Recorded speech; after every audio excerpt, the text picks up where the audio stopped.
ጤና ይስጥልኝ እንዴት ናችሁ? ይቅርታ መብራት የለም። ስልኬን መኪና ውስጥ ቻርጅ እያደረኩ ነው። ይሄን መልእክት አየሁትና ሀሳብ ሳልሰጥበትም አላድርም ብዬ ነው። የወሊድ ፈቃድ ዘመቻ የተጀመረው እንግዲህ ብዙዎቻችሁ የኔ ገጽ ተከታዮች ታውቁታላችሁ። 10 ዓመት የሆነው ዘመቻ ነው።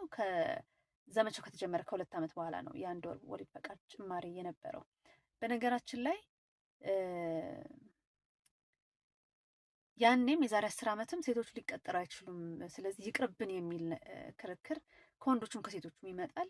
አሁንም እዚሁ የምቹ ቤት የቲክቶክ ቻናል ላይ እነዚህ ሾርቶች ከተለቀቁ በኋላ ያለው ኮሜንት ተመሳሳይ ነው። ሴቶቹ ከዚህ በኋላ የሚቀጥራቸው አይኖርም የሚለው ነው የሚበዛው። ግን ቀጣሪ ኖራቸውም አልኖራቸውም እስከወለዱ ድረስ ያለው ቻሌንጅ ያለው ነገር ከስራ ያስወጣቸዋል። ምንም ጥያቄ የለውም።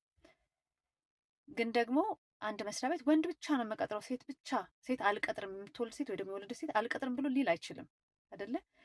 ያ የሚቀጥረውም ድርጅት ደግሞ እንዲከስርና ከገበያ እንዲወጣ ወይ ደግሞ ብዙ ሴቶችን ስለቀጠረ ወይ ደግሞ በጣም ብዙ ሴቶች ስለወለዱና ስለወጡ ኪሳራ ላይ እንዲወድቅ አንፈልግም። ስለዚህ የሚሻለን ምንድን ነው? መፍትሄ ማምጣት ነው የሚሻለን። ምክንያቱም እስኪ ያለፉትን የተወሰኑ ዓመታቶች ወደኋላ መለስ ብለን ብናይ በጣም ብዙ ህጻናት ጤነኛ ሆነው ተወልደው በአያያዝ ጉድለትና በሰራተኛ ምክንያት ህይወታቸውን ያጧሉ፣ አካላቸው ይጎደላል። በዛ ምክንያት ደግሞ ስለወለዱ ከስራቸው ቶታሊ የቀሩ ሴቶች አሉ፣ ያልተመለሱም አሉ። ስለዚህ ተወደደም ተጠላም አንዲት ሴት ከወለደች በኋላ ስራዋን የመተው ዕድሏ ሰፊ ሊሆን ይችላል።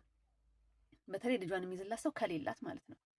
የሚሻለው ግን እንደ ሀገር ምክንያቱም መውለድ አለብን አይደለ? አትውለዱ ካልተባልን በስተቀር ይሄ ነገር መምጣት አለበት። መውለድ አለብን። ከወለድንስ እንዴት ይሁን?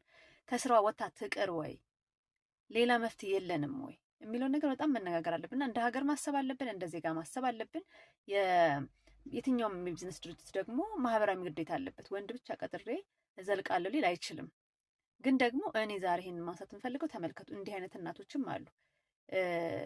ጡታቸው እንዴት እንደሚያም ታውቁታላችሁ። የወለደ ነው የሚያውቀው። የወለደ ያጠባ ከዛ በኋላ አራስ ልጁን ትታ ወደ ስራ የተመለሰች እናት እንዴት ስቃይ እንዳልሆነ መስራት እንኳን እንዴት እንደሚያቀት የቀመሰው ነው የሚያውቀው። እና ሁላችንም አይሆንም፣ ሴቶቹን በቃ ከስራ ሊወጡ ነው እንደዚህ የሚለውን ነገር ትተነው ምን ብናደርግ ይሻላል የሚለው ላይ ትኩረት ብናደርግ የሚሻል አይመስላችሁም?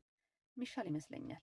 እንደዚህ አይነት ጉዳዮቻችን ላይ ትኩረት ብናደርግ ሌሎቹን ተወት እያደረግን በጣም ብዙ ጠቃሚ ነገሮችን ሀገራችን ላይ ማምጣት እንችላለን።